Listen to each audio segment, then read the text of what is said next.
and welcome to Sunday's edition of Cracking the Cryptic, where today we're going to be taking a look at this rather beautiful looking puzzle on the screen. This is called Cacophony, and it's by zetamath. zetamath is one of our favourite constructors, absolutely world class. Now this is meant to be approachable as well, and it's been recommended to us by the Discord server, which I think now stands at something like 17,000 members, which is quite extraordinary. 17,000 people have bothered to go and find the Cracking the Cryptic Discord server and join the wonderful community of people over there. I don't blame you at all. I just think it's just amazing. So that's who's responsible for the recommendation for this one. And I'll read you the rules of it in just a moment. I have got a few things to tell you about.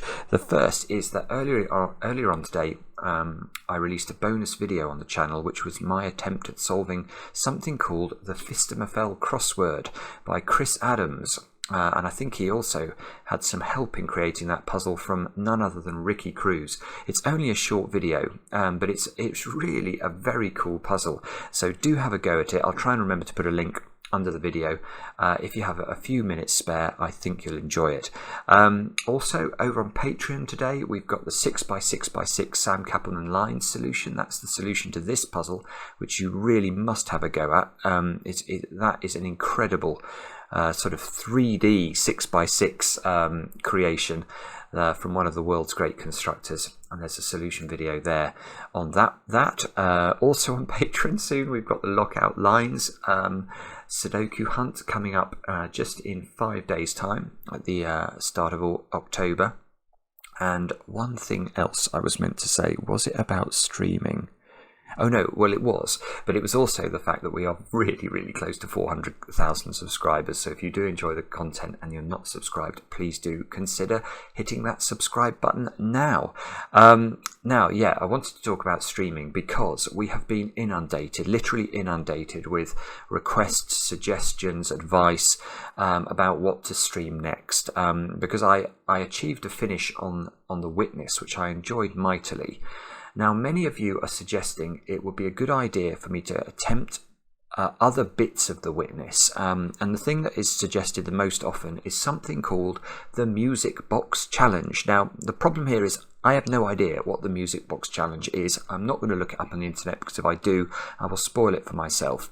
But the two schools of thought are, well, the advice we've had probably is that might not be suitable for a stream. I do not know. I'm asking your views. Tell me, is it better if I sort of record my attempt at doing that in a video, and then however long that video lasts, I can post it, even if it takes hours and hours and hours and hours? I don't know. Or is it better if I attempt it in a stream? Any thoughts welcome. In terms of the game you'd like us to stream next, I think that there is a consensus on that. It does seem to be a game called Bubba Is You, which is a very extraordinary collection of words appearing in that order in a sentence. But certainly that would be great for us if that is the game we stream next, because Jan Gunther has provided us with lots and lots of game keys that we could use as prizes for things for Bubba Is You. So it looks like it might be that. One suggestion we had is that maybe Mark and I should sort of try and solve the puzzles in Bubba Is You together, because apparently they are very difficult. Again, this is something I find it very hard to judge, because what I don't want to do is spoil the game for myself. But any thoughts you have, let us know. Drop a comment into this video and we'd be most grateful to hear your thoughts. Now, with all that said, let's get on with Cacophony and see what's going on. We have got normal Sudoku rules apply. Along a thermometer, we've got thermometers today, along a thermometer, digits increase from the bulb end. So let's just remind ourselves what that means. So here is a thermometer. In the bulb, we must put the smallest digit along the thermometer, because digits, like mercury, rise as the thermometer, as you go along the thermometer. So this digit would have to be greater than 3. It doesn't have to be 4. It can increase in steps. So we could do something like that. That would be a completely legitimate way to fill the thermometer. Just make sure you increase from the bulb end. Digits on a purple line are strictly between the digits in the circled ends. Right, so we've got between lines today, not lockout lines. I've been doing a few lockout lines puzzles recently. So this is like the opposite of lockout lines. What that means is, let's imagine these squares here were, I don't know, 2, 5, and 6. Then we would know that the circled ends have to sort of enclose these digits. So one of these digits has to be a 1 now, because it must bound the 2. Let's make that one the 1. And this digit would have to bound the 6, which is the highest digit. So this square would have to be a 7, an 8, or a 9. And that's how it works. So imagine this was a 7. Think about it a different way. If we worked out these were 1 and 7, we now know these squares could be selected from the digits 2, 3, 4, 5, and 6. That's how between lines work. Digits in a cage sum to the small clue in the top left corner of the cage. Nothing about... right, I see. All of the cages in the grid all lie within a box of the Sudoku, so we don't need any rules about numbers not being able to repeat in cages, because clearly you cannot repeat a digit in this cage, for example. You will definitely break the rules of Sudoku if you do that. So just make sure that domino there adds up to 8 and you're good to go. Cells with a grey square must contain even digits, right? So we've got some parity going on today. These two squares, I was just looking for grey circles, but I think all the grey circles are actually either attached to between lines or to thermometers. So we've got no odd digits today. We've just got those two squares have to be even. And that's all we know. Do have a go. The way to play is to click the link under the video. Now I get to play. Let's get cracking. I'm noticing I've got a given 3. It's not in the corner though, so it doesn't get a song. And that's very generous of zetamath. Thank you, zetamath. I should actually publicly say thank you also to zetamath's husband, Tristan, who is one of the moderators on our streaming and has been doing a mega amazing job. So thank you, Tristan, for that. Now, where to start with this? I'm tempted to think this is a puzzle about 1s and 9s. And that is simply because I can hear Maverick. Maverick has taken off from the local aerodrome. It's just ridiculous. I have shut my window today, though, so hopefully you won't disturb the sound too much. 1s and 9s, why am I talking about those? Well, that is because 1s and 9s are very restricted on thermometers. I mean, for example, where do I put a 1 or a 9 on this thermometer? Only in one position, only there. Because if you put a 9 halfway along a thermometer, somehow you've got to put 10 or higher into these squares, which won't work. And also, between lines can never have a 1 or a 9 on them. And again, that's very straightforward. If you put a 1 on a between line, you have to bound it. So you're going to have a lower digit in one of the ends. And although the magnificent software of Sven allows us to put zeros in the grid, those zeros won't help us to get the puzzle correct. So there's no 1s or 9s in any of these cells. Maybe this is what we should look at. Any of the middle cells of the thermo. No, there could be a 9 at the end of thermo. Don't get ahead of yourself, Simon. Oh, now here is a knowledge bomb from Cracking the Cryptic. 1 and 9 are not even digits. So, what is this doing? The answer is, unfortunately, I suspect not nearly as much as I was hoping. Maybe I'll just highlight those just for a second. So none of these squares, my contention is that none of these squares can be a 1 or a 9. Which means 1 and 9 in the central box have to be in 2 of these 4 squares. 9 is quite restricted in column 3 because it can't go in the bulb. So 9 is in 2 places in column 3, and 1 is in 2 places by the same logic in column 7 because we can't put 1 on the end of a thermo. Imagine you did this by good living. You'd have like the numbers 2 to 8 on all of the orange square, all of those, and then this square could be a lot of different things, 1, 2, 3, 4, or 5, I think. Right, but I shouldn't really mock, because people in glass houses shouldn't throw stones, and I have no idea what to do about this puzzle. 9 in the central column is a bit restricted, isn't it? Because I can't put 9 in the bulbs. So 9 in fact is in one of 2 places in the central column. I'm really adulterating my pencil marking here just to try and get a handle on this. 1 is the same. 1 can only be in the bulbs because 1 can't be in the tips of the thermos.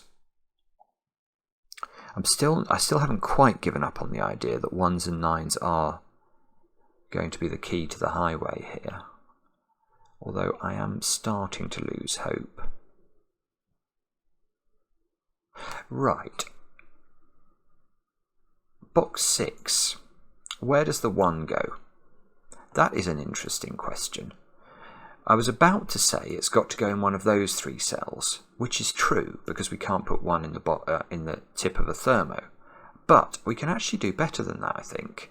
If this square was a 1, because this is a 10 gauge, this square would be a 9, and that would put a 9 in an orange square where we know 9 can't live, and in this instance the 9 can't live in orange because that would force one of those squares to be a 10 or higher, which is impossible.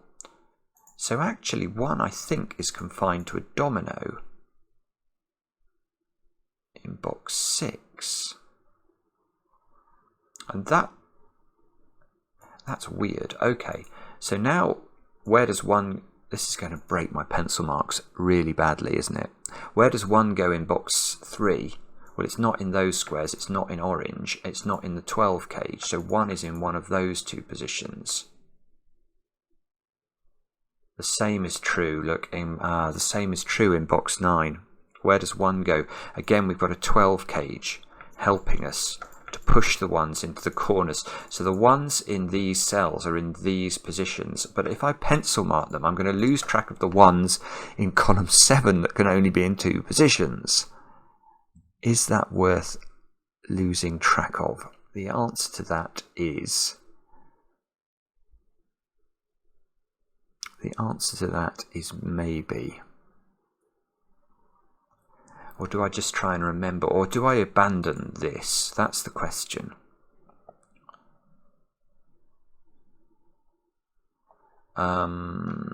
Maybe I do that. Or maybe I just colour. Maybe I'll colour 1s. So what? Right, okay, that's what I'm going to do. Those squares there are where the 1s can go in columns 7, 8 and 9. I'm just going to make those blue and try and remember blue equals a possible position for 1s. You know I don't need any excuse to colour. Now, can I do the same thing then with 9s in box 4? The other thought I've just had, you know, is that this puzzle is incredibly symmetrical. Although, yeah, okay, the thermo is not symmetrical. All of the... Yeah, no, the thermos are breaking the symmetry a little bit. Yeah, no, ignore me. That's just I think that's a red herring in my brain. Right, let's come back to 9s in here. Where do 9s go? You can't put 9 in that 10 gauge. You'll put 1 in an orange square. Again, forcing a 0 into one of those, or less, a negative number. You can't put 9 in here. That's a bulb. So 9 is in one of those 2 squares. Now, does it work the same? Yes. Yes, it does. Because these are 8 gauges. And one thing you cannot put in an 8 gauge is a 9. Actually, you can't put 8 in it. Oh! Yes, right, I've got something here. 9. So 9 in box 1 goes in one of 2 places. 9 in box 7 goes in one of 2 places. Now we're going to need a new colour to keep track of those. We will use the colour of green to do that. So these are the possible positions for 9s. But when I just thought about that then, I thought about 8s in column 1. This is so beautiful, you know. It really is beautiful. You cannot put an 8 in these dominoes because you'd have to put 0 alongside them. Now, question, can you put 8 on the between line? And the answer is no, because although you can bound an 8 on a between line with a 9, you can't in this puzzle because the 9 in box 4 is in one of those 2 squares. So that means in column 1, the 8 and the 9 are a sort of mad hidden pair, I think. We know that 9 can't be an orange and can't be in an 8 gauge, and we know that 8 also can't be an orange and can't be in an 8 cage. So there is an 8-9 pair.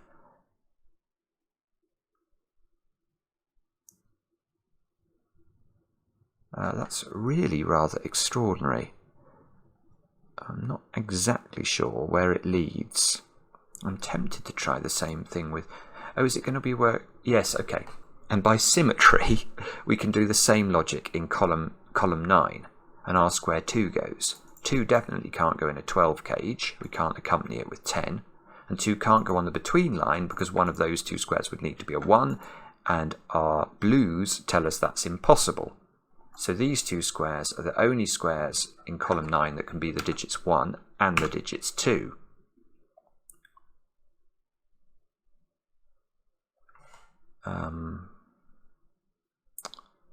Right, now, where does that lead us to? The answer is, I'm not sure. I now know... Yeah, okay, if I look at this column now, because I can't put 9 in orange, one of these dominoes, one of the 12 cages, is a 3-9 pair. And if it was this one, we'd actually know the order of it. I wonder if that's why that's there, to tell us the order of this 12 cage. But that would mean I should be able to eliminate 3-9 from the top domino in column 9. And I am not at all sure how I'm meant to know how to do that.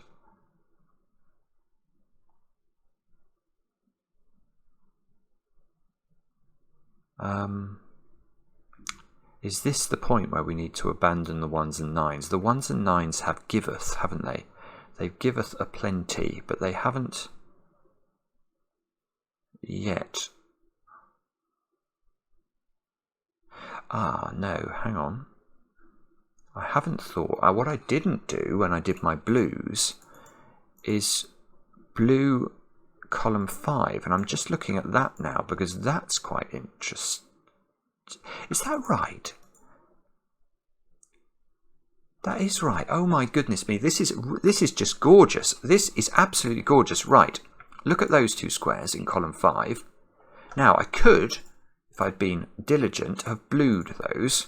They are the only positions for blue in column 5. It might have been a bit confusing because I was sort of doing my bluing over on the right hand side, but it is true to say that those are blue.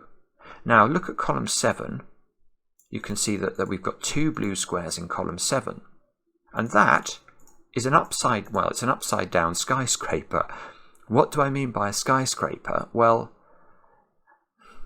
what I know about this pattern is that one of these 2 squares is definitely a 1, either this one or both. How do I know this? Well, let's try and prove the opposite. Let's say neither of these is a 1. What is the corollary of neither of these being a 1? Well, in column 5, this will be a 1, and in column 7, this will be a 1, and those 2 squares will both be 1, and that will break the puzzle. So this is not possible. It's not possible that neither of these is a 1. Now, if therefore at least one of these is a 1, any cell in the grid that sees these 2 squares cannot contain a 1. Now that square sees both of those squares. Yeah, so another way of just extending the logic is try and make that a 1 and see what happens to row 1 of the grid. If this is a 1, you have to put 1s in both of those cells again. So it's not a 1. This is a 2. That's a 1. And that's going to place the 1 in column 7.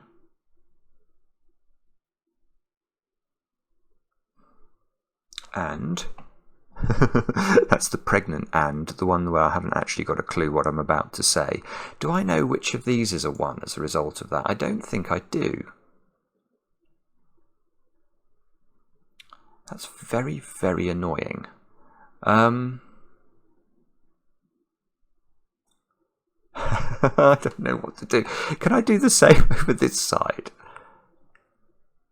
So if we're meant to do symmetrical logic, we'd have to look at 9s in column 5. Those 2 squares can be greened. So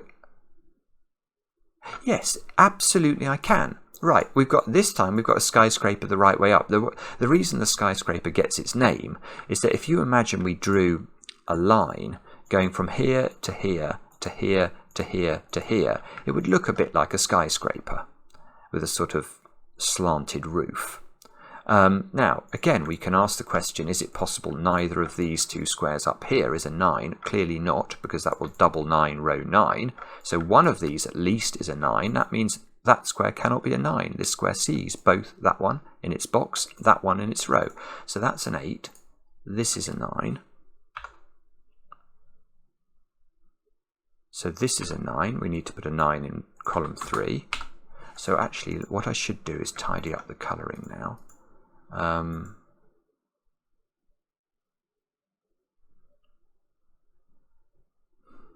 And this is, I feel this is a really, well, it's beautiful logic, but you expect that from zetamath. But what I've not really done is broken into the puzzle, have I? I've got some, there are some things I've learned about. 9, yeah, okay, maybe I extend the colouring now. 9 in column 7 is now locked into one of 2 places. And presumably that works with 1, yes it does. 1 in column 3 is in one of 2 places. So can we, yeah, okay, sorry, I see what that's doing. There's a 9 here. So the 9 in column 7 has to go there. Why don't I just scan a little bit better? And presumably this 1, yeah, that's by symmetry, that's going to give me those. So we actually extend that a bit further.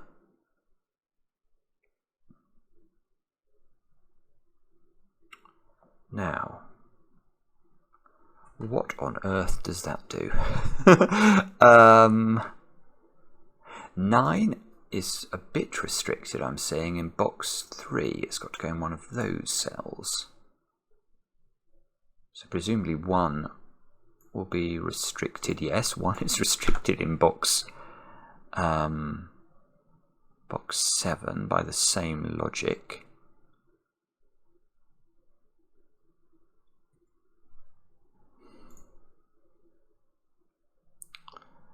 And can I, in column 1, the 1 in column 1 is definitely in an 8 cage. Oh, this is the same logic as the 9 in column 9. So the 1 in column 1 is forcing one of these 8 cages to be 1, 7. The 9 in column 9 is forcing one of the 12 cages to be 3, 9. I think that's something we've sort of understood tacitly or implicitly, if not explicitly, until that moment.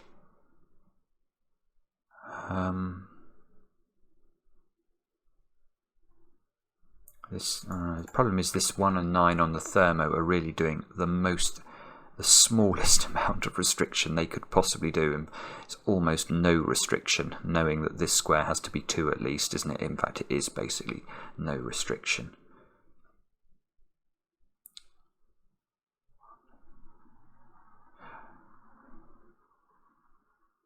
Five, no.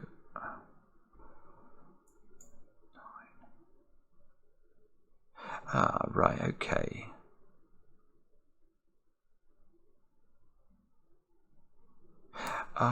Yeah, I've got something maybe. I was curious about this given 3. Yeah, this is beautiful. Again, this is beautiful. Look at column 9. Where does the 9 go in column 9? So we've been gradually greening the grid in. I'm going to finish my greening now. This can't be a 9. That can be a 9. So that's one position that can be a 9. Where can you put a 9 in the 12 domino down here? Not there. If you put it there, you've got to put a 3 beneath it. And there can't be a 3 because of the given 3. So the 9 in column 9 is in one of 2 places. Now that ordinarily wouldn't perhaps attract my attention, but here it does again, because now I've got a shorter, squatter skyscraper in those positions. So again, you know, just make sure you understand the logic. Where does the 9 go in column 5? One of 2 places. Where does the 9 go in column 9? One of 2 places. They sort of align in row 9. we can't double 9, row 9. Therefore, there must be a 9 in one of those two cells. Now, if that's true, how could that be a 9? It can't be, because if that's a 9, now that can't be a 9, and that can't be a 9, and you have to double 9 those squares. So that is removing the ability of this square to be green. So 9 now is in one of 3 places in box 2.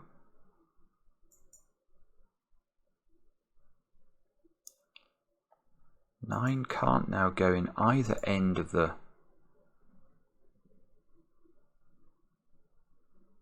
Oh, got it. Right, okay. So look at this. You can't put a 9 here. You can't put a 9 here. So what digit can't you put in orange in column 9? The answer is 8. If you put 8 here, you need a 9 in one of the circles, and you can't have it. So that pushes 8 into a 12 cage. So the 12 cages now are 4, 8 and 3, 9, because we know that the 9 in column 9 must be in a 12 gauge, which means the cells in orange are 5, 6 and 7. 5 can't go in the 10 cage because you can't double 5 it, so this square here is a 3 or a 4. 6, 7. So, yeah, okay. Yes, right. Now I think we're going to actually... Yes, I'm pretty sure we know these 2 digits now. Or at least we know this one. Yeah, here we go. The way to think about this is we have to bound the 7 that exists on the between line. That means we need to put an 8 or a 9 in one of the circles. Well, this square can be neither. It sees 8 and it sees 9. So that square is not the high boundary of the between line. That means this one is. Well, this one can't be a 9, so it has to be an 8. Which fixes the 12 gauge. So that's a 3-9 pair, which means that up there is a 4-8 pair. And that's... Now look, this 3 has done amazing work. It fixed the short squat skyscraper. That's quite almost a tongue twister. And it also now has resolved my 3-9 pair down here. Now 9 in box 3 has to go there, just obeying our pencil marks. So this one loses its capacity to be green. This square has to be the low boundary. So this square has to be lower than 5, and it's not 1 or 4. So that's 2 or 3, I think.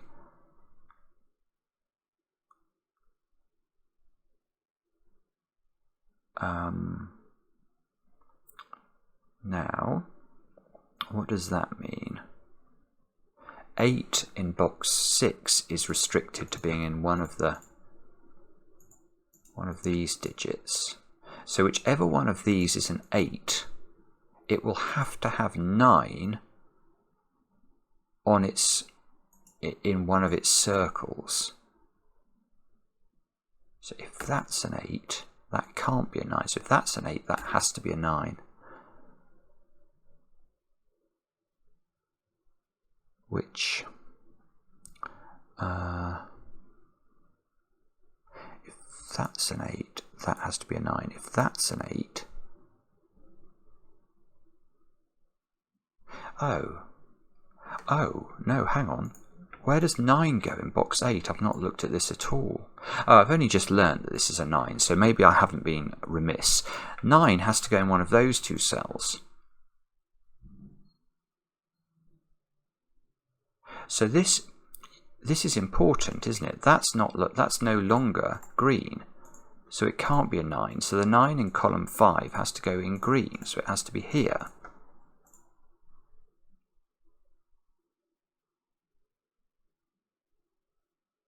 Nine in this box, this 9 here, is fixing a 9 there, which I hadn't understood. But I could have understood. So 9 in box 6 is now in one of 2 places. How many 9s have I got? 1, 2, 3, 4, 5, 6, 7. Ah, right, okay. That square shouldn't be green. But that square shouldn't be green. I've now got 7 9s. That one should be. And the remaining 9s are on this between line. Yeah, and okay, well that brings me back to here. That can't be 8, can it? Because if that's 8, I need to put a 9 here or a 9 here, which I can't do. So that means this is 8. It's got a 9 on its line. We might not know which way up that 9 is. No, I'm not sure I do know which way up it is, but 8 can't. Yeah, now I'm going to look at where 8 goes in box 4. Yes, I am. I can place it. Where does 8 go in box 4? By Sudoku, it's none of those cells, so it's one of 2 positions. Can it be here? If it's here, you need to put a 9 in one of the circles. This 9 sees that one. This 9 sees that one, so you can't do that. That's not an 8. This is an 8. 8 is in a domino in box 7. 8 is an even number, so 8 is in one of 3 places in box 5. And it can be here. In fact, maybe I now need... Do I need to get rid of my highlighting now? My oranges? Not sure. I'll leave it there for a bit longer. Okay. Not exactly sure where to look. I've got 3s down here, so I've got to put a 3 in one of those 2 squares. Now, if you put 3 on the between line, you have to bound it with a 1 or a 2 in one of those positions. Alas, that looks entirely reasonable. What about a 3 here? If you put a 3 here, that's going to force that to be a 7, because it can't be an 8 or a 9. 3, 7 would force 4, 5, 6. Oh, that's absolutely gorgeous. Right, okay, that square is not a 3. If this is a 3, we have to think about what the high boundary is going to be on the between line, but it can't be 9 or 8. There are 3 digits we have to encapsulate, so 4, 5 and 6 mean this is at least 7, and it can't be 8 or 9, so it is 7, and these squares are 4, 5 and 6, except they're not, because what are we going to put in this square? If we put 4, 5 and 6 here, you can't go double 5, and if you go 4, 6, this square would also have to be a 4, 5 or a 6, which is clearly nonsense. 4 cells in box 4 selected from 3 different digits is not going to work. So all of this is nonsense. This square is not a 3. This is a 3. So one of these squares is a very lowish, well, it's a 1 or a 2. 3 in box 4 now. Yeah, again, this is gorgeous. You can't put 3 here, because if you put 3 there, this square's a 7, and you need to bound the between line with an 8 or a 9, which this domino here stops you from doing. So 3 is on the line, which means 3 is not in the circle up here. So there's a 3 in one of those 2 positions. 3 is on the line, so one of these squares has to be a low digit.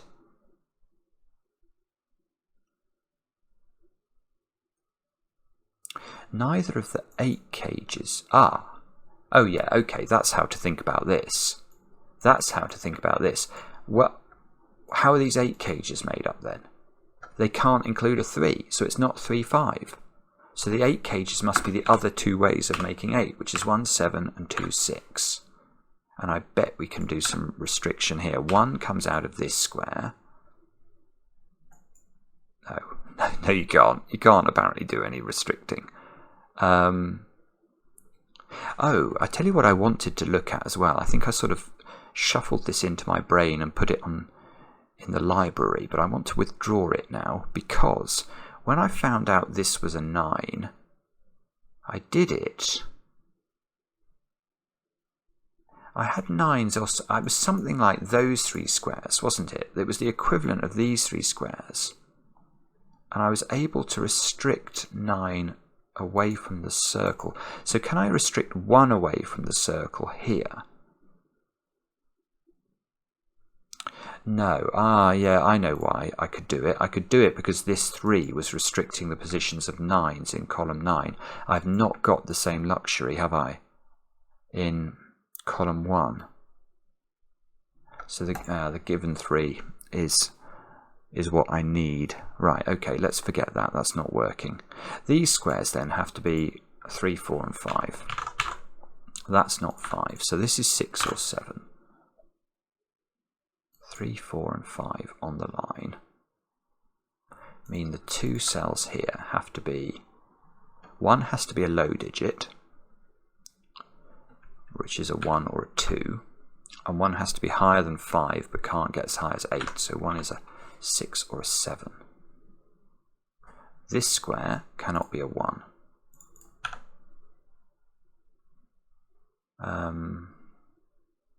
This square cannot be a 2. Gosh, it would really be very useful to know whether this digit could be a low digit or not. This is a beautiful puzzle, isn't it? It really is. It's so intricate. This 1 is fixing my 1s over there. Look, I've only just noticed that as well. Should pay more attention to my colouring. So what does that mean these 3 squares are? These are a 2, 3, 4 triple. Ah, okay, but look at this square. This is a 2 or a 3, and it needs to find a home in this box. Well, its home is going to be in that cell. These 2 cells are the same digit, so this square here can't be a 4. So this is a very low digit on this between line. We've almost got a sort of 2, 3, 4, 5 triple or quadruple in row 4. One of these digits is a 1 or a 2.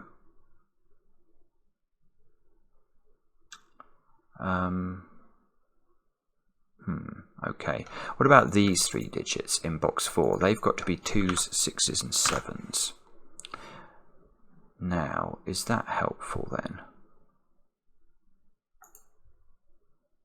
I don't know. I don't know is the short answer. If, again, whichever one of these is a 2, it's definitely got a 1 on its between line, in its between line circle. Can that be a 1? I think it can be. If that's a 1, that would be a 1, that would be a 1. That would be a 1. Yeah, okay, so I'm not sure we can just determine which one of these is the 1. Well, which one of these is a 2, thereby forcing a 1 onto its between line circle. Right, so we're a bit stuck. Let's come back over here. We've definitely got, oh yeah, in fact look, I've got a 2, 3, 4 triple in column 8. So those squares have got to be 5, 6, and 7. There's definitely a 4 on this between line now. So there's a 4 and an 8. So one of these 2 squares is a 9, the other is lower than 4. Right, so this is worth pencil marking. They've got to be a 1, 2, 3, 9 in some order. That can't be a 1. That can't be a 3. Oh no, that's not good enough, is it? That's really not good enough. Bother. Can I do the same thing somehow? Well, actually, maybe I can, you know. Yes. Right, look at these 2 circles. Because what I was forgetting is that the 9s in the grid are in these 4 squares. The last 2 9s are in these 4 squares. So one of those 2 is a 9. Otherwise you'll get double 9 there, which won't work. So one of these is a 9. Well, the other digit's got to be lower than 3. So these squares are restricted. They are a 1, 2, 9. No. Oh, it doesn't work. Oh, now, hang on. We know... Oh, it doesn't matter. Oh, bobbins. I don't think it matters anyway. I'm just noticing that I need to put a 1 in box 5. The 1 is definitely in this one of these two cells now. Does that matter for where the 2 goes? I don't think it does. If this is a 2, it's still possible this is a 9 and that's a 1. This square is even. I've not used the parity at all yet. Maybe that's it. That's got to be 2, 4, or 6. Have we got some sort of strange... Oh yeah, well, okay, question 1. Where does 5 go in that collection of digits? Only there, I think. Whoa, that I was not expecting. So does that crack it open? The answer to that is unfortunately no, it doesn't.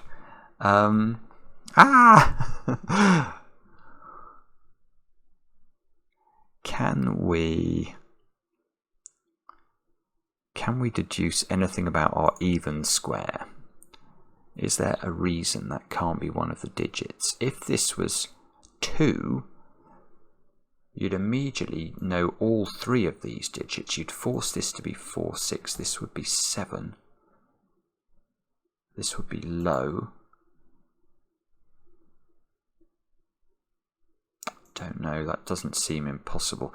What about if that's high? If that's high, you get a 7-3 pair there. Oh, right, yeah, okay, that's not 6. If that's 6, you can't put 4 in row 6, because once that's a 6, this square's a 7, this is a 3, and there's no more squares left that can be the 4. So that square's not 6. Yeah. Yes, yeah, in fact this is good. Now I can ask where 6 and 7 go in the row, and the answer is this pair only. And that's going to give me this digit. Great. Right, so if we look along here, another way of looking at this is that these 4 squares are a 2, 3, 4, 9 quadruple. So these can't include the numbers 2, 3, 4 or 9. So this square has to be a 6 or a 7. That creates a 6, 7 pair in the box. That square there is a 2. Now that I think is going to be important because, oh no, well it might be important. Oh, it's important for a different reason. I now know one of these 2 squares is a 1 because they must bound the 2. Now whichever one of these is a 1, this square is not a 1. So I've now got a 2, 9 pair in column 4, which... I don't know, I'm sure that's doing something profound that I'm not seeing, but the other thing I've seen this 2 does do is, look, it gives me a 3 here and a 4 here and a 2 here and a 6 here using the 10 gauge and a 7 here. So actually this 2 has done more than its fair share of work. Now this is a 3, 4 pair, so that's a 5. So now I actually know these digits. Might not know the order of them, but they are definitely 1, 7 and 8. And which one of those is even? Because that one is still even. Well, it's the 8. So now what have we got? We've got a 1, 7 pair here.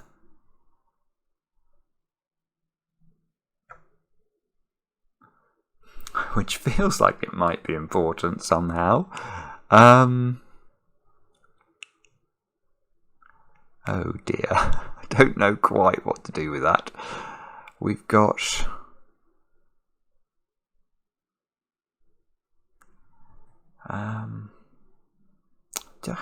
do I not know which of these is blue yet? That seems very strange.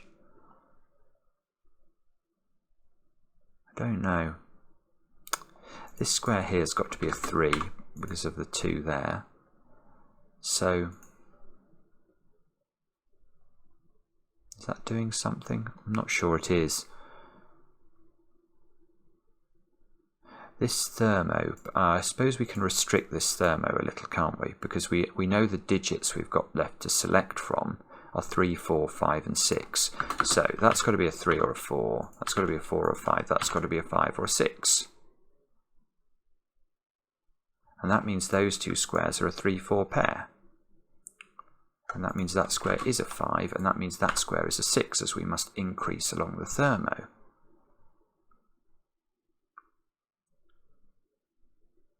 I'm desperately trying to see what that does, but I'm not actually spotting anything useful from that.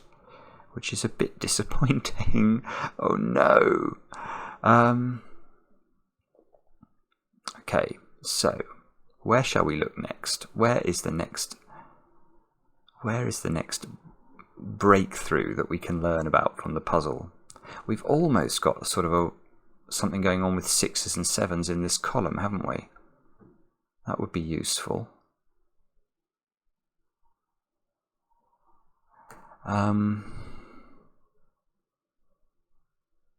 Can 8... No, we already know 8's not on this between line. 8 is in one of these two cells. Can we do more with 8s? That's the digit I feel I've neglected. 8. Oh, yes we can. By Sudoku of all things, 8 is placed in that box, which places it on the between line there. Okay. But that's actually not done anything. We already knew this was a 2-9 pair by other methods. So that's disappointing. 8 has to be in one of these three positions.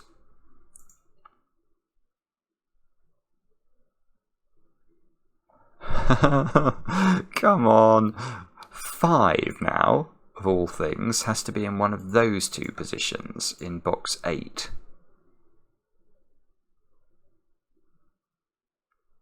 And we know that we know there was a 1 in one of those two. Can we use that somehow?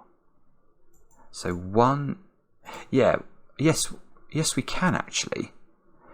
Because one of these two squares is a 1, because it needs to bound the 2, where does 1 go in box 8? It's not in those, it's not in these. It can't be partially along a thermometer.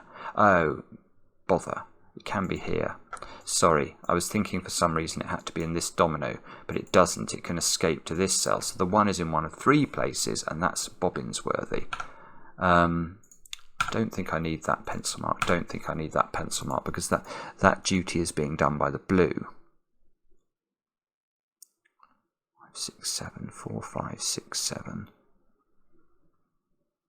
Still don't know quite how to resolve any of these between lines going into boxes 5 and 8,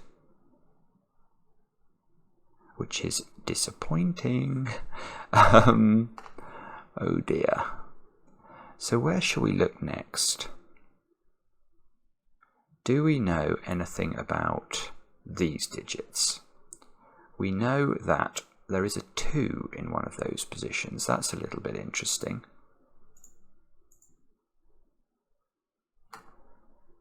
Can we put 2 on the between line? If we do, one of these has to be a 1. Which again, I think is possible. Hang on, I think I've missed a pencil mark for 1s down here. Because 1 can be blue. Okay, I removed that. That was silly, because 1 can be in one of 3 places. Now,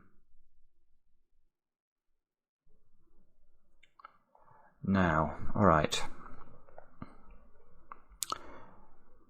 The other thing we could do, 6, 7, is there some way we can resolve this? Is that going to get us anywhere? 3, 4. There's definitely a 2 in this domino. No, I don't know that it is. Maybe it does, but I can't immediately see how to do it. So we're going to have to try something different. I'm not sure where to look though. Oh dear.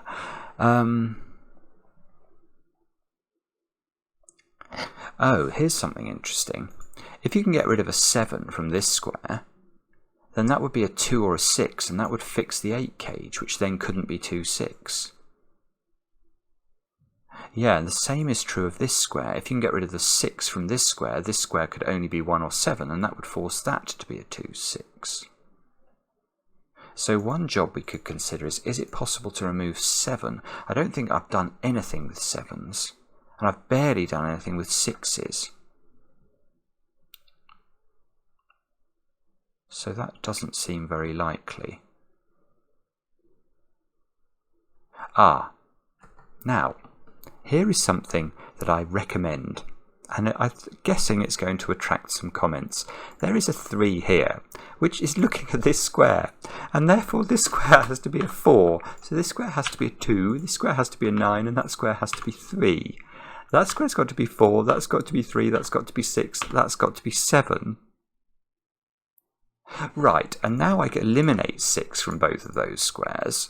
Right, and now I can do my logic with my 1, 7 here, and I don't want any of the comments in this video to be referring to the fact that I've ignored the very precious given digit. You have to remember that basically my brain has forgotten what given digits are. I don't get given digits anymore unless they're in extraordinary shy puzzles. So given that I don't get given digits, I just choose to ignore them, and that's why this little 3, black numbers just don't register. There, I've said it. This is a 1, 7 now, so that can't be 1, 7, so this has got to be 2, 6, which might be helpful. That means this up here has got to be 1, 7. That square there can't be a 6. This 1, 7 means this square now is a 2, which means this square here has to be high, because it's got to bound the 5, 3, 4. This is just ridiculously clever. So this is now 7. 7 now is forced onto the thermo here, which might be nice to know. Or not, I'm not sure. 1 in this box now can't go there, so 1 has to be in this position. Now is that doing damage? So that earns the title of becoming blue. Still, I'm not sure it does. It means one of these 2 squares now. Well, it means this is not a 1. Maybe that's important somehow. Not really. Well, actually it is. Once you know this digit is low, this digit's got to be high. So it's got to be 9. And therefore this has got to be 2 by the same token. Therefore that 2 and 6 get sorted out. These 2 squares now, 4s, 5s and 7s along here. Let's fill those in and just see if we can spot anything off the back of that. This square can't be 5. These 2 squares are a 4, 5 pair, so that's not a 5.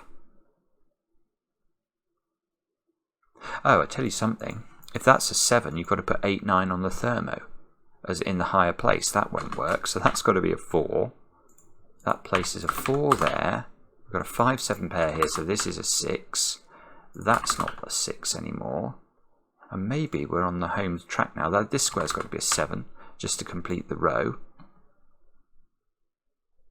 This square's got to be lower than 4 but can't be 2 or 3, so this square here is a 1. And those 2 squares now are forced to be 5 and 6, and that's a 6 therefore, and that's a 5. Somehow we still don't seem to know which of these is 1 and which of these is 7. Good grief, and still it resists, apparently. Okay, well, alright, well, this is a thermo, so we should be able to figure out the top of this column. That's got 3 is the lowest digit remaining, 6 is the next lowest digit remaining. So now this is a 6 by Sudoku in column 3. This is a 6 by Sudoku in box 3. 2s, 5s and 7s into these squares. Do we know the order? We now know there's a 2 on this between line, so we know there's a 1 in one of those 2 cells, just as we know there's a 1 in one of these 2 cells. So the 1s must form an X-wing, in the sense that we know we can't double 1 here, so one of these must be a 1. That's looking at this square, which now becomes a 7. That becomes a 1. This is not a 7 anymore. These squares of 3 must go there. This square's got to be a 4 or a 5. It looks like we're going to have to, I think, investigate these between lines a bit more seriously in order to figure out what's going on. That's probably famous last words, but that's what it feels like. So let us do just that. What do we know about this between line? We know that the low digit has to be a 1. So one possibility is this is a 1. The high digit has to be higher than 6, and in this case couldn't be 7 or 9, so it would have to be 8. So this is a 1 or an 8. That's a lot more restricted than I was expecting. But unfortunately, I think it can be an 8. What about this one? This is very disappointing, isn't it? Because if it's, we know there's a 2 on the line, so one possibility is it's a low digit, in which case it's a 1. If it's a high digit, oh, has it got to be an 8 again? Because it then has to be greater than 5, at least. And it can't be 6, 7, or 9, so it is. This is a 1-8 pair. And there is an 8 at the bottom, which tells us the order. So that's a 1, that's an 8, that's a 7, and this now is a 1. And that gives us the 8 and the 4 in box 3, which fixes the 4 and the 5. The 4 and the 5 go in the grid. Now we can't put 7, look, on this between line because it's bounded by a 7. So that's a 2-5 pair. This square here, therefore, is the 7. That fixes the 7 and the 5 at the bottom of the grid. Now those two squares have got to be 2 and 5. We can do it. 5, 2 and 8 go. Oh, not 8. That's not 8. That was a rogue pencil mark misleading me. And this is a 4-7 pair, which does actually look like we have not finished it because I haven't finished the 2 and the 5 over here. Oh, good grief, Simon. Now I have finished it. What a beautiful puzzle that is. It's just brilliant. I mean, why is that? Oh, I was just wondering why that's blue. It needed to lose its right to be blue, according to the 1, which this blue, which was all, because basically the blues in this column were saying where the 1s could go. We have found a blue 1, so that lost its ability to be blue. Yeah, I mean, this is just, I don't know what to say. It's ridiculously clever. That is definitely a fair description. I'm going to get rid of the orange highlighting. So we've just got the 1s and 9s highlighted. What to say? I mean, it's almost an hour-long video. Now, admittedly, about 45 minutes of this video was probably resulting from the fact that I didn't spot that this 3 resolved this digit. No, that's completely wrong. Not spotting this 3 resolve that digit probably did add 10 minutes to the video. But that still means that there's 47 minutes of just crazy mad logic in this. I mean, the start with the 1s and 9s, I think I even said, it might have been the first thing I said, is I think this will be about 1s and 9s. And even knowing that or suspecting it, it took me ages to spot what was going on. There's some absolutely gorgeous stuff going on in these columns, and I think even this column, as a result of the skyscrapers that we found. Maybe that column as well. It's just so well constructed, and its integrity stays intact. You can see how zetamath has built the puzzle up layer upon layer. So there were many things about this I loved. I loved the fact that this square here couldn't have been a digit, but I think it was a 3 I couldn't put in there, because that would have forced 4, 5, 6 onto this between line and broken the 10 cage of all things. Things like that just don't come about by accident. They come about because you have a genius devoting his mind to, you know, creating wonderful puzzles for us. So zetamath absolutely loved it as usual. Let us know in the comments how you got on. I do anticipate 1 or 2 people shouting in words about the 3 and the 4 here, but you'll have to forgive me. I'm thinking about a few things, and there are no doubt a lot of things that I miss. Anyway, forgive me for that, and we'll be back later with another edition of Cracking the Cryptic.